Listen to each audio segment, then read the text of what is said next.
আসসালামু আলাইকুম। আজকে আমরা আরেকটি টপিক আলোচনা করব, যেটি হচ্ছে ট্রানজিস্টর। সো আমরা শুরু করছি। ট্রানজিস্টর সম্পর্কে জানার আগে আমাদের ডায়োড, ক্রিস্টাল ডায়োড সম্পর্কে একটু আইডিয়াটা থাকা জরুরি। সো আমরা হচ্ছে ক্রিস্টাল ডায়োডটা অলরেডি পড়ে এসেছি যে একটা পিএন জাংশন এই ডায়োডটা ক্রিয়েট করে, রাইট? আমরা দেখেছিলাম যে এক সাইডে হচ্ছে পি থাকে আর এক সাইডে একটা এন সেমিকন্ডাক্টর যদি রাখি, তাহলে এদের যে জাংশনটা তৈরি হয়, অর্থাৎ এদের যে কন্টাক্ট সারফেস, এই জায়গাটাতেই হচ্ছে কি হয়, আমাদের পিএন জাংশন যেটাকে আমরা বলি, একটা পি এবং একটা এন, তারা যে সারফেসটাতে মিলিত হয় সেটাকে হচ্ছে আমরা জাংশন বলতেছি। এবার ট্রানজিস্টরের কনসেপ্টটাতে যখন আমরা আসব, তখন আমরা এক্সট্রা আরেকটা এলিমেন্টকে অ্যাড করব। এই যে when a third doped element is added to a crystal diode in such a way that দুইটা পিএন জাংশন ফর্মড হবে। এখানে পিএন জাংশন কয়টা ছিল ডায়োডের ক্ষেত্রে? যদি আমরা ডায়োডের কথা চিন্তা করি, তাহলে এখানে পিএন জাংশন কিন্তু একটা ছিল, এই যে একটা পি একটা এন, এবং তাদের যে জাংশন সেটা হচ্ছে এটা। সো একটা জাংশন ছিল। এবার আমাদের ট্রানজিস্টরে আমরা থার্ড ডোপড একটা এলিমেন্ট অ্যাড করব। অ্যাড করার মাধ্যমে এখানে দুইটা পিএন জাংশন ফর্ম করতে পসিবল করতে হবে, যে আমাদের অ্যাটলিস্ট দুইটা পিএন জাংশন যাতে ফর্মড হয়।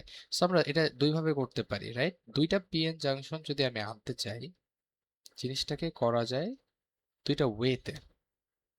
একটা আমি করতে পারি যে এখানে একটা পি, এখানে একটা এন, আবার এখানে একটা পি করতে পারি। আবার আরেকটা জিনিস আমরা করতে পারি যে এখানে একটা এন, এখানে একটা পি, এখানে একটা এন। সো পিএনপি এবং এনপিএন, এভাবে আমরা হচ্ছে এখানে দুইটা জাংশন ক্রিয়েট করতে পারি। সেম ওয়েতে এখানেও দুইটা জাংশন এনপি বা পিএন জাংশন, কয়টা? দুইটা। সো এটাই বলা হচ্ছে যে যখন একটা থার্ড ডোপড এলিমেন্ট অ্যাড করার মাধ্যমে, এই ক্রিস্টাল ডায়োডে যখন আমরা এটা অ্যাড করব, এমন ভাবে অ্যাড করব যাতে দুইটা পিএন জাংশন ক্রিয়েট হয় বা ফর্মড হয়, তখন এই যে রেজাল্টিং ডিভাইসটা, যে ডিভাইসটা আমরা ফর্ম করলাম, এটাকেই বলা হবে ট্রানজিস্টর। ওকে, ফাইন। এই ব্যাপারটা হচ্ছে আমরা একটু বুঝতে পারলাম। এবার এই জিনিসটা একটু সুন্দর করে এখানে দেওয়া আছে, এটা হচ্ছে একটা থিওরি টাইপ ভিডিও হবে। সো আমি হচ্ছে ট্রাই করেছি আপনাদের ইনফরমেশনগুলো যাতে হচ্ছে এখানে প্রোভাইড করা যায়। আমি ইনফরমেশনগুলো আপনাদেরকে স্লাইড আকারে প্রোভাইড করে দিব। রিসোর্স যে সেকশনটা আছে সেখান থেকে আপনারা পেয়ে যাবেন। তো আমি যেটা বলছিলাম যে অ্যানাদার একটা সেমিকন্ডাক্টর আমরা অ্যাড করব এই ডায়োডের মধ্যে। তাতে করে হবে কি, দুইটা লেয়ার ছিল ক্রিস্টাল ডায়োডে, সেটা এখন তিনটা লেয়ারে কনভার্ট হবে। এবং এই তিনটা লেয়ার হওয়ার জন্যই আমরা মূলত কিন্তু পিএন জাংশন কয়টা পাচ্ছি? দুইটা, রাইট? যেহেতু লেয়ার তিনটা হয়ে গেছে, এই জন্যই কিন্তু আমরা দুইটি জাংশন পাচ্ছি। এই যে ডিভাইসটা, নতুন একটা ডিভাইস যেটা আমরা ক্রিয়েট করতে পারলাম, এটা কি বলা হচ্ছে? ট্রানজিস্টর। ওকে, এবার আমরা একটু মুভ করি নেক্সট টপিকে, যে আমাদের এই ট্রানজিস্টরটা ইনভেন্ট হওয়ার আসলে কি দরকার ছিল? প্রত্যেকটা জিনিসেরই তো কিছু না কিছু ইউজ থাকে, দরকার থাকে। সো এই দরকারটা আসলে কি? আমরা যদি একটা উইক সিগন্যাল পাই, লাইক কেউ একজন কথা বলছে খুব আস্তে আস্তে, এই ব্যাপারটা হচ্ছে আমরা পছন্দ করি না, আমাদের হয়তো বা লাউডার ভয়েস দরকার। সো এই যে একটা উইক সিগন্যালকে স্ট্রং করতে আমরা মেইনলি এই ট্রানজিস্টরটা ইউজ করি। আবার অ্যাট দ্য সেম টাইম ট্রানজিস্টরটা অনেক ফাস্ট, সে অনেক কম পাওয়ার কনজিউম করে, আবার খুবই ছোট আকৃতির হয়। আমরা যে মোবাইল ফোন ইউজ করি, আমরা যে ল্যাপটপ ইউজ করি, মোস্ট অফ দ্য ডিভাইসেই কিন্তু মিলিয়ন্স মিলিয়ন্স ট্রানজিস্টর থাকে। তো আগেকার যুগে মানুষ কি করতো? আগেকার যুগে তারা ভ্যাকিউম টিউব ইউজ করতো। সেটা কিছু ডিসঅ্যাডভান্টেজেস অবশ্যই ছিল, যার কারণে পরবর্তীতে ট্রানজিস্টর আবিষ্কার হয়েছে। সো ভ্যাকিউম টিউবের যে ডিসঅ্যাডভান্টেজ গুলো, সেগুলো হচ্ছে যে এটা সাইজ অনেক বড় ছিল, এটা একটা প্রবলেম। এগুলো অনেক ভারী হতো, এটা একটা প্রবলেম। খুব সহজেই ভেঙে যেত। আবার প্রচুর পরিমাণ হিট হচ্ছে প্রডিউস করতো, মানে অনেক গরম হয়ে যেত। আবার এটার জন্য হচ্ছে ফিলামেন্ট দরকার হতো। আবার পাওয়ার কনজিউমটাও অনেক বেশি করতো। সো এই সবগুলো প্রবলেম কে সলভ করে দিয়েছে? ট্রানজিস্টর আবিষ্কার হওয়ার পর এই প্রবলেমগুলো অটোমেটিক সলভ হয়ে গেছে। এবার যদি আমরা একটু হিস্ট্রি সম্পর্কে জানতে চাই যে ট্রানজিস্টরটা আসলে কবে, কোথায়, কে আবিষ্কার করলো। ট্রানজিস্টরটা ইনভেন্টেড হয়েছিল 1948 সালে। কার দ্বারা? জন বার্ডিন অ্যান্ড ওয়াল্টার ব্রেটেইন, এই দুইজন মিলে হচ্ছে ট্রানজিস্টরটা আবিষ্কার করেছিল। এবং এটা আবিষ্কার হয়েছিল বেল টেলিফোন ল্যাবরেটরিজ, যেটা হচ্ছে ইউএসএ তে অবস্থিত।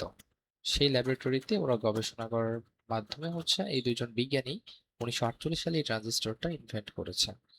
এবার ট্রানজিস্টরটা দুই ধরনের হতে পারে। আমি হচ্ছে উপরে এই জিনিসটা অলরেডি এক্সপ্লেইন করে এসেছি যে আমরা হচ্ছে এই যে তিনটা টার্মিনাল, এরপরে আমরা আলোচনা করব। আপাতত হচ্ছে দুইটা জাংশন ক্রিয়েট করার জন্য আমাদের আহ, তিনটা অংশের দরকার হয়, রাইট? সো এটা হচ্ছে আমরা দুইটা ভাবে করতে পারি। দুইটা পিএন জাংশন দুই ভাবে ক্রিয়েট করা যায়। একটা এন, একটা পি, একটা এন এটার মাধ্যমে, অথবা একটা পি, একটা এন আর একটা পি এর মাধ্যমে। সো এই জন্যই আমরা মূলত এই ট্রানজিস্টরের যে টাইপস সেখানে দুইটা পাই। একটা হচ্ছে এনপিএন ট্রানজিস্টর আর একটা হচ্ছে পিএনপি ট্রানজিস্টর। সো এখানে ফিগারটা দেওয়া আছে, আপনারা একটু দেখে নেবেন। সো এখানে হচ্ছে আমরা অবভিয়াসলি তিনটা টার্মিনাল পাবো, যেটা সম্পর্কে আমি একটু পরে আলোচনা করব।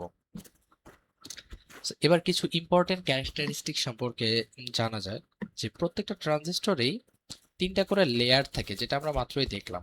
ওকে, একটা এন, একটা পি, একটা এন, অথবা একটা পি, একটা এন, একটা পি।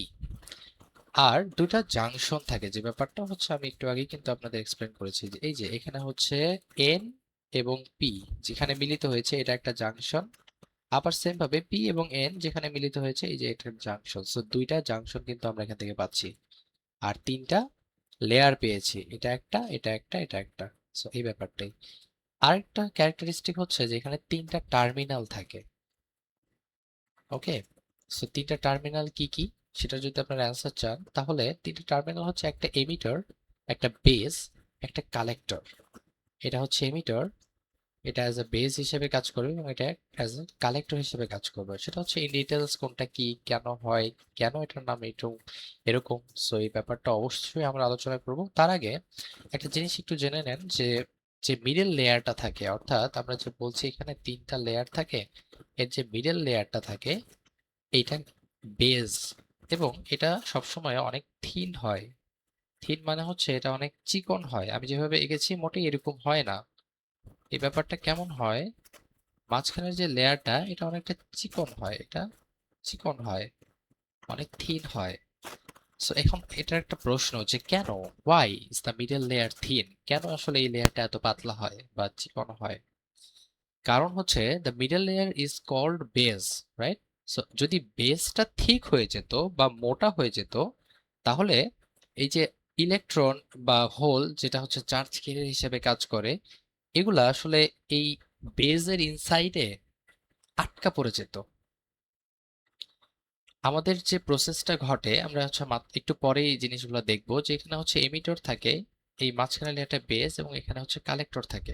সো এমিটর এই যে চার্জ ক্যারিয়ার, ইলেকট্রন বলেন কিংবা হোল বলেন, এগুলো হচ্ছে প্রডিউস করে বা ইমিট করে বা নির্গত করে, সেগুলো এই বেজের মাধ্যমেই কালেক্টরে পৌঁছায়। সো বেজের মধ্যে যদি আমি থিক লেয়ার না দিই, অনেক মোটা লেয়ার দিই, তাহলে হচ্ছে ও কালেক্টরে পৌঁছাইতেই পারবে না। কারণ বেজের মধ্যে হাইলি যদি ডোপড হয় তাহলে সেখানে হচ্ছে হিউজ পরিমাণ ইলেকট্রন, হিউজ পরিমাণ হোল অবস্থান করবে, depends on scenario. So suppose এখানে চার্জ ক্যারিয়ার হিসেবে ইলেকট্রন পাস করছি, সো তখন বেজের মধ্যে কিছু সংখ্যক হোল থাকে যদি থিন হয়। বাট যদি এই লেয়ারটা অনেক থিক হয়, মোটা হয়, হাইলি ডোপড হয় এই বেসটা, তাহলে এখানে হিউজ সংখ্যক হোল অবস্থান করবে। তখন এই ইলেকট্রন যখনই পাস করতে যাবে, হোল আর ইলেকট্রন পেয়ার। তো আমার এই বেস লেয়ারটা যত মোটা হবে, হোল ইলেকট্রন পেয়ার তত বেশি হয়ে যাবে। অ্যাজ এ রেজাল্ট ইলেকট্রনটা আসলে ফাইনালি যে কালেক্টর হওয়ার কথা যায় কি পারবে না, হোলেই সবাই আটকে পড়বে।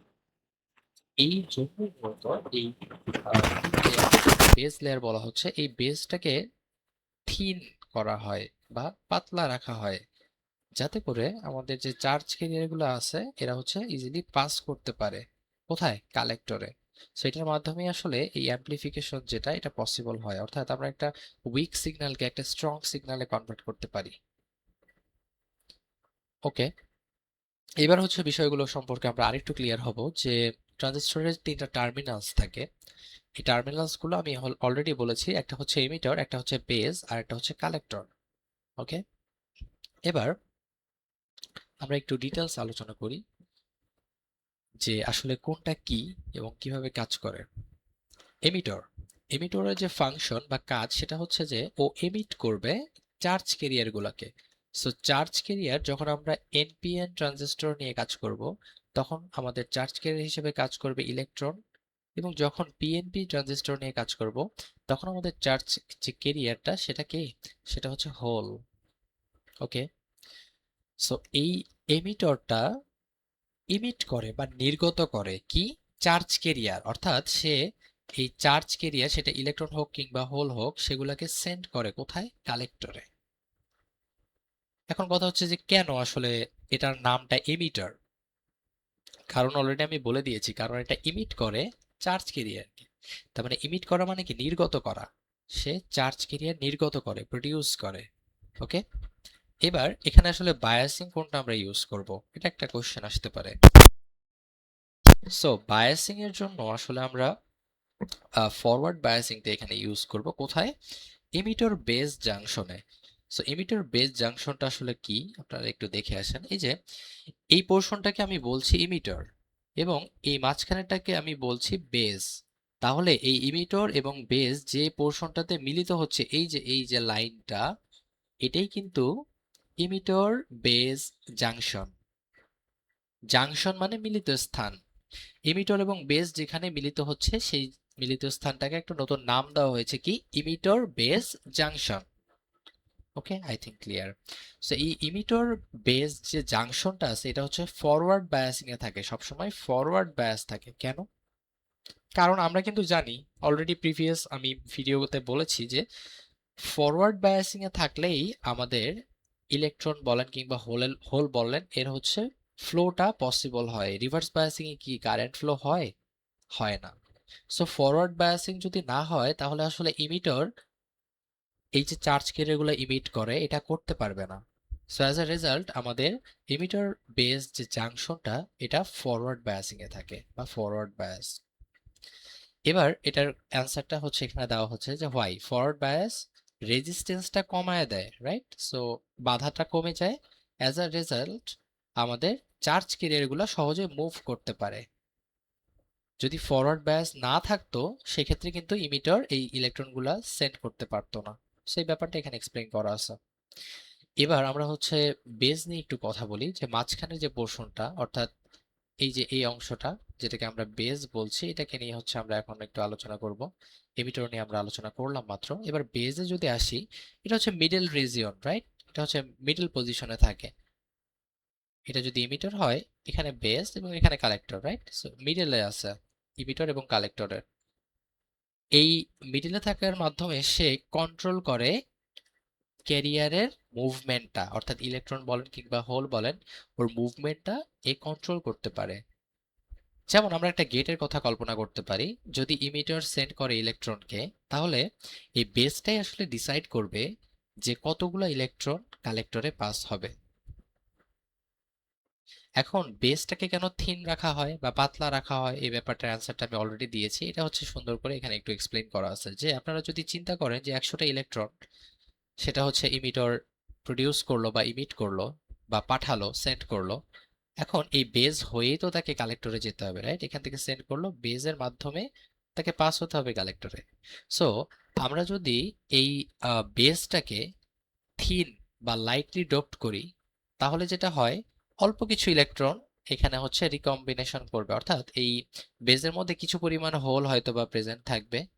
এই কিছু পরিমাণ হোলের সাথে কিছু পরিমাণ ইলেকট্রন কিন্তু পেয়ার করে ফেলবে, কিন্তু মোস্ট অফ দ্য ইলেকট্রন আসলে কালেক্টরে পাস হতে পারবে। কিন্তু আমরা যদি সেটা না করে এই বেসটাকে যদি অনেক বেশি হাইলি ডোপড করে ফেলতাম, অর্থাৎ বেসটাকে যদি অনেক মোটা লেয়ার, থিক লেয়ারে দিতাম, তাহলে আসলে মোস্ট অফ দ্য ইলেকট্রনই এখানে হোলের সাথে পেয়ার করে ফেলতো। অ্যাজ এ রেজাল্ট আমরা কালেক্টরে খুব বেশি চার্জ ক্যারিয়ার বা ইলেকট্রনকে পেতাম না। এই ব্যাপারটা এখানে একটু এক্সাম্পলের মাধ্যমে বলা আছে যে যদি আসলে আমাদের এই লেয়ারটা ঠিক হতো বা মোটা হতো, সেক্ষেত্রে 100টা ইলেকট্রন যদি আমরা পাঠাতাম, দেখা যেত যে 50টা ইলেকট্রনই হচ্ছে হোলের সাথে পেয়ার করে ফেলছে বা কম্বিনেশন করে ফেলেছে। এজ এ রেজাল্ট আমরা মাত্র 50টা, বাকি 50টাই কালেক্টরে পেতাম। তাহলে আমাদের অবশ্যই ওয়েস্ট হচ্ছে কারেন্টটা, রাইট? 50-50 পাচ্ছি, বাকি অর্ধেক ওয়েস্ট হয়ে যাচ্ছে। এইটার জন্যই আমরা বেসটাকে হচ্ছে ভেরি থিন রাখি, চিকন রাখি এবং লাইটলি ডোপড করি। ডোপিং এর কনসেপ্ট আপনাদের মনে আছে, আই থিঙ্ক একদম শুরুর দিকে আমি আলোচনা করেছিলাম যে কিছু ভেজাল মিশ্রণের মাধ্যমে আমরা আমরা চাই যে আমাদের এই চার্জ ক্যারিয়ারটা বা কারেন্ট কন্ডাকশনটা প্রপারলি হোক, এই জন্য আমরা ভেজাল মিশ্রিত করি। এই প্রসেসটাকে ডোপিং বলা হয়। সো এই লাইটলি ডোপিং করা হয়, এখানে খুবই অল্প ডোপড করা হয় যাতে করে এই লেয়ারটা থিন থাকে এবং ইজিলি হচ্ছে চার্জ ক্যারিয়ারগুলো কালেক্টরে পাস হতে পারে। ওকে, সো আই থিঙ্ক ক্লিয়ার। এবার হচ্ছে কালেক্টর নিয়ে আমরা একটু আলোচনা করি যে কালেক্টর কালেক্ট করে চার্জ ক্যারিয়ারগুলোকে। যেমন একটা বাস্কেটের কথা আমরা চিন্তা করতে পারি যে বাস্কেট কি করে, আমরা যদি ইমিটর থেকে হচ্ছে ইলেকট্রনগুলো পাস করছি, সেই ইলেকট্রনগুলো কোথাও একটা স্টোর করতে হবে। সো এই যে কালেক্টরটা, সে এই স্টোর করার কাজটা করে। সে অ্যাজ এ কালেক্টর হিসেবে কাজ, কালেক্টর নামটা থেকে কিন্তু বোঝা যাচ্ছে যে কালেক্ট করে, তাকেই কালেক্টর বলা হয়। সেই চার্জ ক্যারিয়ারগুলো সে কালেক্ট করে রাখে। এখন এই যে আমরা যদি এখানে একটু দেখি যে এখানে হচ্ছে তিনটা পোর্শন আমরা বললাম, যে ইমিটর এবং বেস এবং লাস্টে হচ্ছে কালেক্টর। সো এই যে বেস এবং কালেক্টরের কিন্তু একটা জাংশন আছে, রাইট? সো কালেক্টর বেস যে জাংশনটা, এখানে হচ্ছে রিভার্স বায়াস থাকে। সো এটা কেন রিভার্স বায়াসিং করা হয়? কারণ হচ্ছে রিভার্স বায়াস করলে আমরা হচ্ছে একটা স্ট্রং ইলেকট্রিক ফিল্ড পাই, যেটা আসলে ইলেকট্রনকে অ্যাট্রাক্ট করে। অর্থাৎ সে তো এই যে চার্জ ক্যারিয়ার ইলেকট্রন বলেন, সেটাকে হচ্ছে কি করতে চাবে, কালেক্ট করতে চাবে। সো পুল করা বা টেনে আনা, এই ব্যাপারটা এই ইলেকট্রিক ফিল্ডটা এই কাজটাকে আরো সহজ করে দেয়। সো যদি রিভার্স বায়াস না থাকতো, তাহলে ইলেকট্রনগুলো এত ইফিশিয়েন্টলি আমরা কালেক্ট করতে পারতাম না কালেক্টরের মাধ্যমে। সো এই ব্যাপারটা এখানে বলা হচ্ছে যে কেন আসলে রিভার্স বায়াসে থাকে, এই জন্যই আসলে রিভার্স বায়াস যদি থাকে তাহলে একটা স্ট্রং ইলেকট্রিক ফিল্ড কাজ করে। অ্যাজ আ রেজাল্ট সে ইলেকট্রনগুলোকে খুব সহজে পুল করতে পারে, নিজের দিকে টেনে আনতে পারে, কালেক্ট করতে পারে ইজিলি। এবার কিছু ইম্পর্টেন্ট ফ্যাক্ট সম্পর্কে আমরা জানবো ট্রানজিস্টরের। ফ্যাক্ট নাম্বার 1 হচ্ছে যে অলরেডি আমরা হচ্ছে এগুলো আলোচনা করেছি যে তিনটা রিজিয়ন থাকে, একটা হচ্ছে ইমিটর, একটা বেস, একটা কালেক্টর। এটা একটা ফ্যাক্ট। ফ্যাক্ট নাম্বার 2 হচ্ছে ইমিটর সবসময় হাইলি বা হেভিলি ডোপড করা হয়। কেন?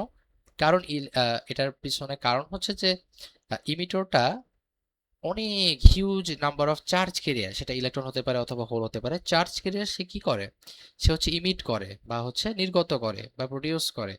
তো যত হেভি বা হাইলি হচ্ছে ডোপড করব, ভেজাল মিশ্রিত করব, তত এই ফ্রি ইলেকট্রন, সেটা হোলও হতে পারে, শুধু যে চার্জ ক্যারিয়ার হিসেবে ইলেকট্রনই পাস হবে এমন না, পিএনপি ট্রানজিস্টরে হোলও কিন্তু চার্জ ক্যারিয়ার হিসেবে কাজ করে। সো বেশি বেশি ফ্রি ইলেকট্রন বা হোলকে কি করতে পারবো আমরা, ক্যারি করে নিতে পারবো।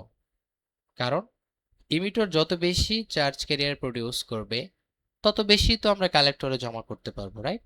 সো বেশি কালেক্ট করার জন্য বা প্রডিউস করার জন্য, ইমিট করার জন্য অবশ্যই আমাদের ইমিটরটাকে হাইলি ডোপড করতে হবে। ওকে, সো এই ব্যাপারটা হচ্ছে ক্লিয়ার হয়ে গেল। যত হাইলি ডোপড করব তত বেশি কি হবে, আমাদের ইলেকট্রন এবং হোল ক্রিয়েট হবে, এবং যত বেশি ক্যারিয়ার বা ইলেকট্রন হোল ক্রিয়েট হবে, তত স্ট্রঙ্গার কারেন্ট আমরা পাবো। সেই ব্যাপারটি। এবার ফ্যাক্ট 3 হচ্ছে base is lightly doped. So base যেটা মাঝখানে থাকে ওটা হচ্ছে খুবই হালকা ডোপিং করা থাকে। এই ব্যাপারটা কেন, এটা অলরেডি হচ্ছে আমি উপরে এক্সপ্লেন করেছি। ওই ব্যাপারটা হচ্ছে ফ্যাক্ট নাম্বার 3 হিসেবে এখানে বলা আছে যে যত আমরা যদি এই বেসটাকে হাইলি ডোপড করি, সেক্ষেত্রে কি করবে, সে চার্জ ক্যারিয়ার গুলাকে কম্বিনেশন বানায় ফেলবে। অ্যাজ এ রেজাল্ট আমরা কালেক্টরে কিন্তু খুব বেশি একটা চার্জ ক্যারিয়ার পাবো না।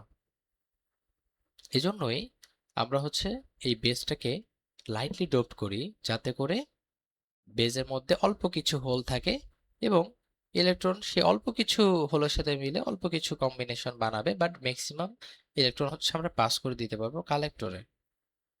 ওকে, সো এই ব্যাপারটাই যে কেন আসলে বেসটা থিন থাকে, যাতে আমরা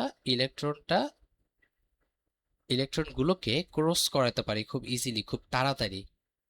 হ্যাঁ, লাইক যে বেজ এরিয়াটা অনেক চিকন আছে, সো এখান থেকে যে ইলেকট্রনগুলো যাচ্ছে এগুলো অল্প একটা জায়গায়, থিন একটা এরিয়া, খুব ইজিলি কুইকলি ফাস্ট কিন্তু মুভ করে কালেক্টরে পৌঁছায় যেতে পারবে, রাইট? খুব একটা প্রবলেম হবে না, কিন্তু এরিয়াটা যত বড় হবে তত কিন্তু সে বেশি কম্বিনেশন বানায় ফেলবে মাঝখানে, সো অ্যাজ আ রেজাল্ট বেশি সংখ্যক ইলেকট্রন আমরা কালেক্টরে পাবো না।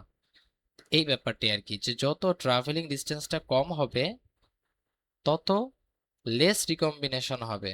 অর্থাৎ এই যে বেজের মধ্যে কিছু হোল থাকবে, সো যত থিন হবে হোল তত কম থাকবে, ইলেকট্রন হোল পেয়ার তত কম বানাতে পারবে, সো ম্যাক্সিমাম ইলেকট্রনকে আমরা পাস করতে পারবো কালেক্টরে। কিন্তু যদি এই বেজ এরিয়াটা বড় হয়ে যায়, হোলের সংখ্যা বেশি হবে, এখান থেকে যে ইলেকট্রনগুলো আমরা ইমিটার থেকে ইমিট করছি এগুলো বেজে যখন প্রবেশ করবে তখন হোলের সাথে হিউজ অ্যামাউন্ট অফ ইলেকট্রনের সাথে পেয়ার করে ফেলবে, অ্যাজ এ রেজাল্ট আমরা কালেক্টরে কিন্তু খুব বেশি একটা ইলেকট্রন পাবো না। সো এটাই হচ্ছে ব্যাপার, কেন এটাকে থিন রাখা হয়, এটাই হচ্ছে এটার অ্যান্সার। এবার আমরা কালেক্টর কেন মডারেটলি ডোপড করা হয় এই ব্যাপারটা জানবো। যে কালেক্টর, এই যে লাস্টে যেখানে কালেক্ট করি আমরা চার্জ ক্যারিয়ার গুলোকে, এই কালেক্টরটা আসলে কি করে? শুধুমাত্র ক্যারিয়ার গুলোকে রিসিভ করে, কালেক্ট করে, তাই তো? সো এখানে কিন্তু ইমিটরের মতো ওর কিন্তু চার্জ ক্যারিয়ার গুলো প্রডিউস করতে হয় না বা ইমিট করতে হয় না। সো ওকে কিন্তু হাইলি ডোপড করার আসলে প্রয়োজন নাই, মোটামুটি লেভেলে একটু ড্রপিং করলেই হয়ে যায়। ওকে, এবার হচ্ছে কালেক্টর ইজ ফিজিক্যালি লার্জার, তাই না? যে কালেক্ট করতে হবে, সো আমরা যেমন বাসাবাড়ির ট্যাঙ্কের কথা কল্পনা করতে পারি, যেখানে হচ্ছে পানি কালেক্ট করে রাখে, দেন আমরা হচ্ছে ট্যাপের সাহায্যে সেটা বাসাবাড়িতে ইউজ করি। তাহলে যে কালেক্ট করে রাখে ওই ট্যাঙ্কিটা কি আমাদের ওয়াশরুমের বালতির মতো হয় নাকি অনেক বড় আকৃতির হয়? অবভিয়াসলি বড় হয়। যে কালেক্ট করবে যে কোনো কিছুই, তার স্টোরেজটা বড় হতে হবে। সো এটি এখন এখানে বলছে যে কালেক্টরের ফিজিক্যালি কালেক্টরটা লার্জার হয় বা বড় হয়, এবং মোস্ট পাওয়ার ইজ, এটা কেন হয় আসলে বড়, সে এটার অ্যান্সার হচ্ছে দিচ্ছে যে most power is dissipated at collector. হ্যাঁ, এই অধিক সংখ্যক পাওয়ার যেটা, এটা আসলে কালেক্টরে ডিসিপেটেড থাকে। সো পাওয়ার প্রডিউসেস হিট, অবশ্যই এখানে হচ্ছে কিছু তাপ উৎপন্ন হবে পাওয়ার থেকে। তাহলে আমাদের কালেক্টরটা যত বড় হবে এই হিটটা রিলিজ করতে বা রিমুভ করতে তত সহজ হবে, তাই না? একটা ছোট ঘরের মধ্যে যদি আমরা হিট প্রডিউস করি এটা তাড়াতাড়ি গরম হয়ে যাবে, বাট এরিয়াটা যদি বড় হয় এটা কিন্তু তাড়াতাড়ি হবে না গরম। আবার আরেকভাবে বলতে পারি যে যত বড় রুম হবে, আমরা যদি জানালা খুলে দেই, সাইড গুলো যদি, এরিয়াটা যদি বড় থাকে, তাহলে এটা কিন্তু ইমিট হয়ে যাওয়া বা এই হিটটা বের হয়ে যাওয়া অনেক ফাস্ট প্রসেস হবে। সো এই ব্যাপারটাই হচ্ছে, এই জন্যই হচ্ছে বড় রাখা হয় কালেক্টরটাকে, যাতে সে হিউজ অ্যামাউন্ট অফ কালেক্ট করতে পারে, এবং যে গরম হয়ে যাওয়ার যে ব্যাপারটা, বড় জায়গা থাকলে হিটটা রিমুভ করতে ইজি হয়। সো এটা হচ্ছে ফ্যাক্ট নাম্বার 6। এবার হচ্ছে আমরা ফ্যাক্ট নাম্বার 7 নিয়ে কথা বলছি, যে যখন আহ, আমরা ট্রানজিস্টরটা ক্রিয়েট করি, এটা আসলে দুইটা ডায়োডের ন্যায় বিহেভ করে, তাই না? সো আমরা কিন্তু দেখেছি যে ডায়োডে হচ্ছে আমাদের একটা জাংশন থাকে, এখানে একটা পি, এখানে একটা এন। বাট আমরা যখন ট্রানজিস্টর নিয়ে কথা বলি তখন কিন্তু সেখানে দুটো জাংশন চলে আসে, এন পি এন, এটা একটা জাংশন এবং এটা একটা junction. So it's behave like a two diode. Okay, so এটা মিলে একটা ডায়োড বলতে পারি, আবার এটা মিলে একটা ডায়োড বলতে পারি, এভাবে হচ্ছে দুইটা ডায়োডের মতো কাজ করে। একটা হচ্ছে ইমিটর বেস জাংশন, রাইট? আমরা হচ্ছে মাত্রই দেখলাম একটু আগে যে এখানে যদি ইমিটর থাকে, এখানে যদি বেস থাকে, এখানে কালেক্টর থাকলে, এই যে এটা হচ্ছে ইমিটর এবং বেস, ইমিটর এবং বেজের যে মিলিত স্থান সেটা হচ্ছে ইমিটর বেস জাংশন, এবং কালেক্টর এবং বেজের যে মিলিত স্থান সেটাকে আমরা বলছি কালেক্টর বেস জাংশন। ওকে, এবার এই transistor can be imagine as to diode connected back to back, যে ব্যাপারটা হচ্ছে বললাম যে একটা পি এন জাংশন মিলিত মূলত হচ্ছে ডায়োডটা তৈরি করে। তো এরকম হচ্ছে দুটো ডায়োড আমরা কল্পনা করতে পারি, দুটো ডায়োড হিসেবে এটা কাজ করে আসলে ট্রানজিস্টরটা। সো এই ব্যাপারটা হচ্ছে ফ্যাক্ট নাম্বার 7। এবার ফ্যাক্ট নাম্বার 8 হচ্ছে আমরা দেখতে পাচ্ছি যে emitter base junction always forward bias, যেটা হচ্ছে আমরা প্রিভিয়াসলি আলোচনা করে এসেছি অলরেডি, যে ইমিটর বেসের যে জাংশনটা থাকে এই জাংশনটা হচ্ছে ফরওয়ার্ড বায়াসিং এ থাকে, রাইট? কেন আসলে ফরওয়ার্ড বায়াসিং থাকে? কারণ এই ইমিটরটাকে huge amount of charge carrier produce করতে হয় বা ইমিট করতে হয়। সো আমরা যদি ফরওয়ার্ড বায়াসিং এ না রাখি তাহলে কি আসলে চার্জটা ইমিট হতে পারবে, চার্জের ফ্লোটা কি হবে? আমরা জানি যে ফরওয়ার্ড বায়াসিং এ কারেন্টের ফ্লোটা হয়, কারেন্ট কন্ডাকশন হয়, রিভার্স বায়াসিং করলে কিন্তু হয় না। সো অ্যাজ এ রেজাল্ট আমাদের এই ইমিটর বেস যে জাংশনটা, এটাকে অবশ্যই ফরওয়ার্ড বায়াসিং এ রাখতে হবে। এটা রিজন হিসেবে দেখাচ্ছে ফরওয়ার্ড বায়াসিং যদি রাখে তাহলে রেজিস্ট্যান্সটা কম হয়ে যাবে, অ্যাজ এ রেজাল্ট আমাদের কারেন্টটা কিন্তু অ্যালাউড হবে। ওকে, এবার ফ্যাক্ট নাম্বার 9-এ আমরা দেখতে পাচ্ছি যে কালেক্টর বেস যে জাংশনটা আছে, অর্থাৎ এই যে এই জাংশনটার কথা আমরা বলছি, যে কালেক্টর এবং বেজের মাঝখানে যে জাংশনটা, এই জাংশনটাকে অবশ্যই রিভার্স বায়াসড রাখতে হবে। কেন? কারণ হচ্ছে এখানে আমরা হাই রেজিস্ট্যান্স চাই। কেন হাই রেজিস্ট্যান্স চাই? যাতে করে এই রিভার্স বায়াসিংটা ক্রিয়েট হয় এবং আমরা একটা স্ট্রং অ্যাট্রাকশন ক্রিয়েট করতে পারি। কার জন্য? চার্জ ক্যারিয়ারগুলোর জন্য। কারণ কালেক্টরের কাজই হচ্ছে সে কালেক্ট করবে, চার্জ ক্যারিয়ারগুলোকে অ্যাট্রাক্ট করার মাধ্যমে কালেক্ট করবে। সো এইটার ক্রিয়েট করার জন্য একটা ইলেকট্রোম্যাগনেটিক ফিল্ড দরকার হয়, যেটা হচ্ছে রিভার্স বায়াসিং এর মাধ্যমে ক্রিয়েট করা পসিবল। অ্যাজ আ রেজাল্ট সে খুব ইফিশিয়েন্টলি এই যে চার্জ ক্যারিয়ারগুলো, এগুলাকে অ্যাট্রাক্ট করতে পারে এবং ফাইনালি কালেক্ট করতে পারে নিজের মধ্যে। সেটা ছিল ফ্যাক্ট নাম্বার 9। সো এই লেকচারটা এই পর্যন্তই ছিল। আমরা নেক্সট লেকচারগুলোতে ট্রানজিস্টর সম্পর্কে আরো আলোচনা করার ট্রাই করব। ধন্যবাদ।